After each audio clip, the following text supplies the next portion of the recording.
podcast with Raven and Sunshine. Today we're going to be talking about a female serial killer known by Christine Falling. And let's just get into it.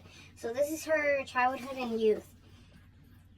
Christine Levine Slaughter was the youngest child in an unusual family. Her father, Thomas, was 65 years old at the time of her birth, while her mother, Anne, was... Damn. That's Grandpa? But that's why, because it says her father was 65 at the time of her birth, while her mother, Anne, was at the age of 16. Oh, hell no. See, I was about to say... Still a minor. I don't like making fun of older people when they have babies, because they deserve to have babies, too. But he was a pedo, so I don't care.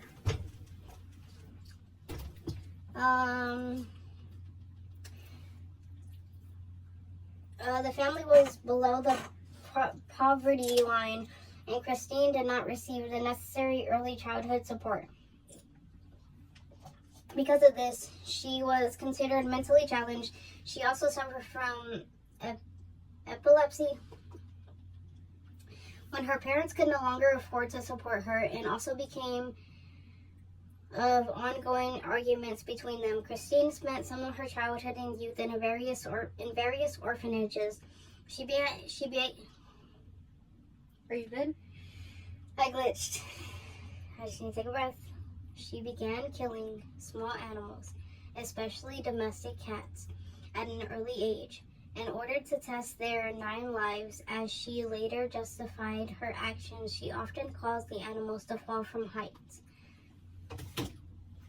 In September 1977, the 14-year-old Christine's parents forced her to marry a 20-year-old man, but the marriage, marked by almost daily quotas and altercations, ended in divorce after only 6 weeks. After that, she had multiple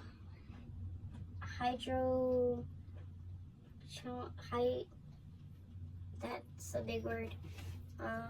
The blue one. Hypochondriac.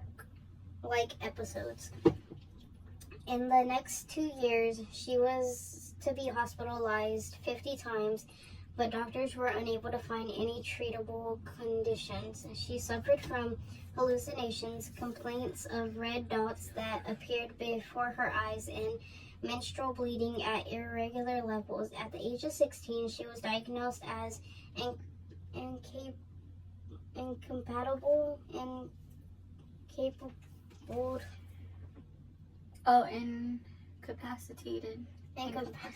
Thank you. On medical instructions. In order to make money, Fallen began working as a babysitter for neighbors and friends. She would not watch my children, I'll tell you that. Murders. On February 25th, 1980, 2-year-old Cassidy Johnson was sent to a doctor's office in Blountstown, Florida. She was diagnosed with syphilis. It's like I know it, but I can't get it. Where? The blue word? Yeah. Encephalitis? And yeah, something like that, guys. And on February 28th, Cassidy died. An autopsy listed the cause of death as blunt force trauma to the skull. Falling, who had been babysitting for Johnson, said that Johnson had passed out and fallen out of her crib.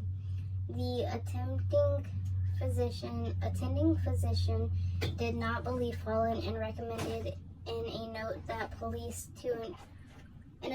to police to investigate her. However, this note was lost and the case was closed. Shortly after Johnson's death, Falling moved to Lakeland, Florida. 2 months later, in early summer 1980, 4-year-old Jeffrey Davis died while under Fallen's supervision. The autopsy pointed to myocarditism. I don't know. If you want to try, maybe you can get it better. myocarditis. Myocarditis. Guys, I swear we're not. I mean, we did drop out of school. Well, you were homeschooled. No, for being real, she just told my business. But I stopped school in 9th grade, and then I stopped in 10th. I was supposed to be homeschooled. It didn't really work out how we planned, so I didn't attend 10th, 11th, or 12th grade. But I did go to college for a semester. Dropped out of college. I didn't drop out. Anyways, that's not the point. It didn't go as planned. We're not as smart as you may think. But we're also not illiterate. We just can't pronounce some words. Especially me. I struggle a lot with like bigger words and stuff. Like y'all see that I can read, but like certain words get me. So he had that condition, which was a heart condition, which is rarely fatal. As the cause of death, 3 days later, his funeral took place, and Falling was asked to oversee Jeffrey's cousin, 2-year-old Joseph Springs. He died a few hours later. Doctors diagnosed a various infection. Doctors also noted that the virus may have caused the death of Jeffrey as well. In July 1981, so she was just a child killer. In July 1881, Falling left Lakeland and returned to her hometown of Perry in northern Florida. As few families wanted to entrust their children to her care, she began to work as a nurse assistant / housekeeper for seniors. 77-year-old William Swindle died in his kitchen on the same day that Falling had started caring for him. So she killed babies and senior citizens. Like, girl, what is wrong with you? In the fall of the same year, the daughter of Fallen, half-sister, 8-month-old Jennifer Daniels died. You fucking bitch. You killed an 8-month-year-old. While Falling's half-sister had gone to the supermarket, she left her daughter with Falling for a few moments in the car, during which the girl stopped breathing. Doctors suspected sudden infant death syndrome to be the cause of death. The turning point of the anemic death strike was the death of 10-week-old, you fucking whore, 10-week-old Travis Coleman, who died on July 2nd, 1982, which Fallen was taking care of him in Blountstown.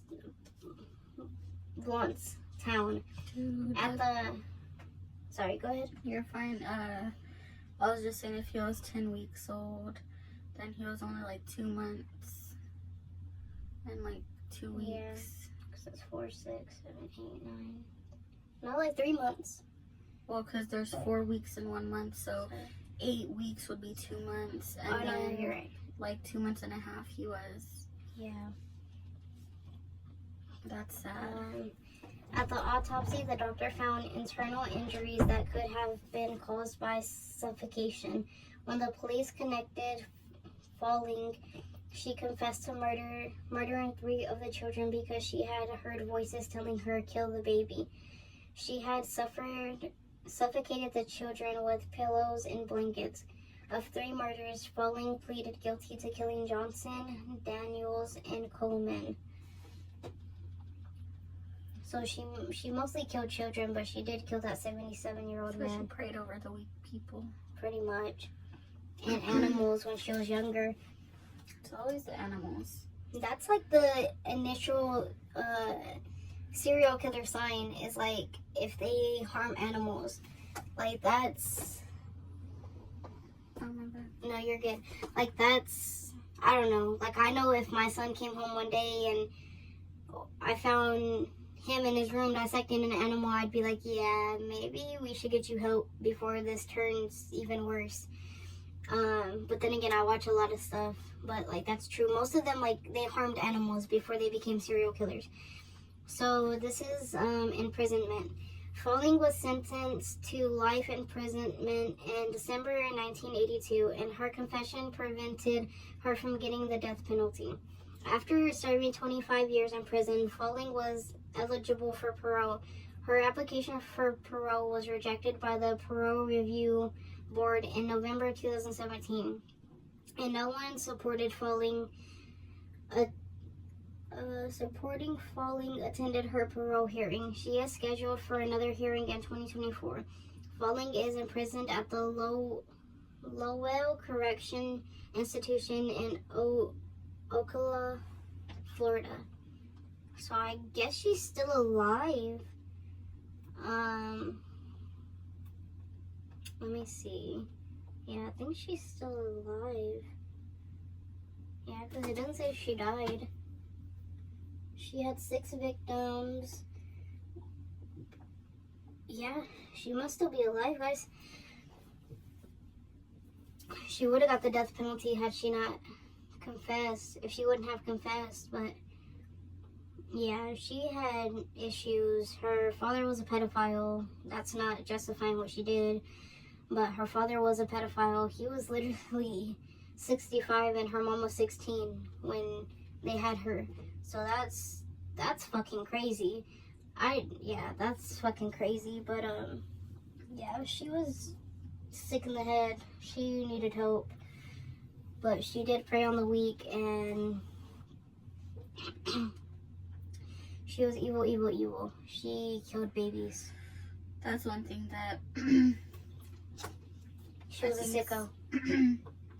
That's one thing that I don't like. That's one thing I can't do is like the people who hurt babies and children, because it's like they're not weak, but they are, but I'm not saying they're like vulnerable. I'm not saying that to demean them, but like she preyed on them because she knew if she would have tried it with an adult or someone that could have fought back, she probably would have been too scared and lost. So yeah, I don't really know what to say. I mean, at this point we've done so many serial killers and a lot of them have harmed children, and I just think it's disgusting. And if she's locked up, then that's good, but it's just so crazy to me how people can just be that sick in the head. She hurt a 10-week-old baby. And come on, if you're gonna come in. It's just dumbass shit. Like, why are you gonna do that to a child? And then somebody's grandpa, a 77-year-old man. And then not even like, which I know this sounds wrong, no matter if you're related to them or not, it's just as bad because they're children, but she killed her own family.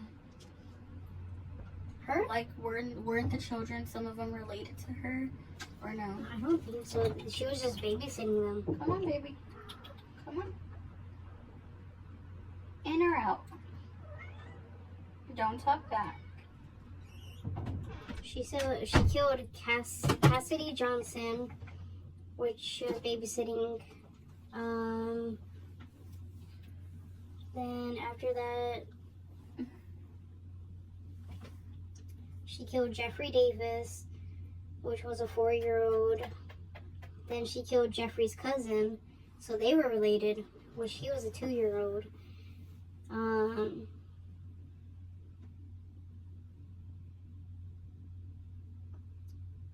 Well, she killed his cousin, which was Joseph Springs. And then she killed the old man, which I don't think it said his name, 77-year-old William Swindle. She killed him. And then she killed 8-month-old Jennifer Daniels, sorry. Then she killed the 10-week-old Travis Coleman. So only 2 of her victims were related, not to her, but like to each other. But I don't know, she was sick. Like that. Her and her dad were a sicko. Literally. And you can't even blame it on her mental health. Like, I know people close to me that have mental health, and they would be caught. They wouldn't hurt a child or an elder. I'll tell you that. So she can't say, well, I'm mentally ill, so that's why I did it. And then the fact she said she heard voices telling her to kill the babies. The bitch. And if that was the case, she should have got herself help. Exactly.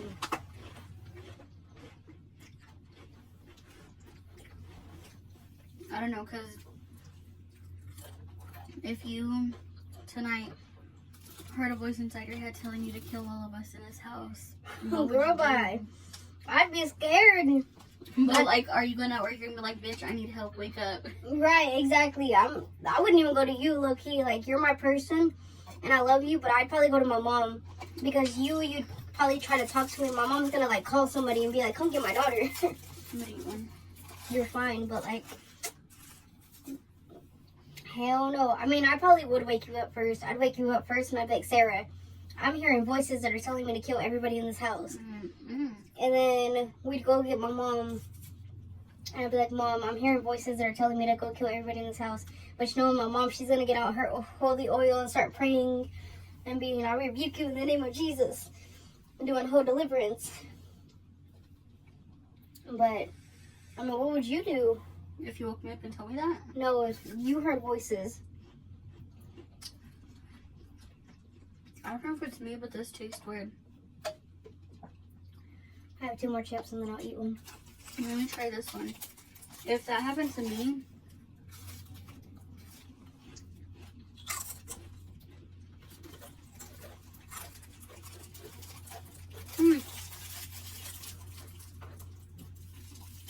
look, eat it. The whole thing so you could taste it. Well, that's this flavor. I know. No, but if that happened to me, I would freak out, and then I would start praying, and then I'd probably call other people and tell them, y'all need to pray for me. We need to have a meeting. You'd call your stepdad. I don't think you would call your brothers, because you don't want them to know that. My mom.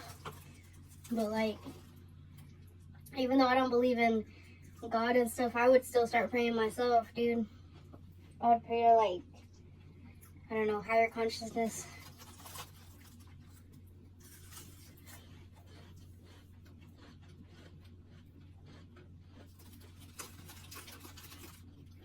I don't know, it tasted a little off to me, but maybe it's just me. Or does it taste like a little, like, spicy or dingy? No? Well, you gotta think about your eating buffalo. No, but those Chips. like, they had a, I know that they had a taste. I'm not psycho. I didn't call you psycho. Yeah, guys, there's like an aftertaste. Shit, even if you don't have nobody, call the cops. For real. Oh, man. Don't be scared to go to the insane asylum. Oh, you think they will shoot you? That girl was scared and called them for help and they shot her. Dude, but that cop had something wrong with him, though. Because once she said, I rebuke you in the name of Jesus, then he was like, I'll shoot you in the fucking face. So he had like a demon or something attached to him. There was something. Because there's no way he just, because even his partner didn't say nothing. Well, I think he shot her too once he started shooting, but like, I don't know. Like, even if you don't want to call the cops, call a national, I don't think there's a mental health hotline, but I know there's a suicidal hotline. Like, call them, shit. You know, call the hospital and be like, if you have a therapist, call them, you know, but, yeah. Call somebody. For real. But yeah, she was crazy. She harmed animals and elderly and mostly children. Her dad was a sicko. And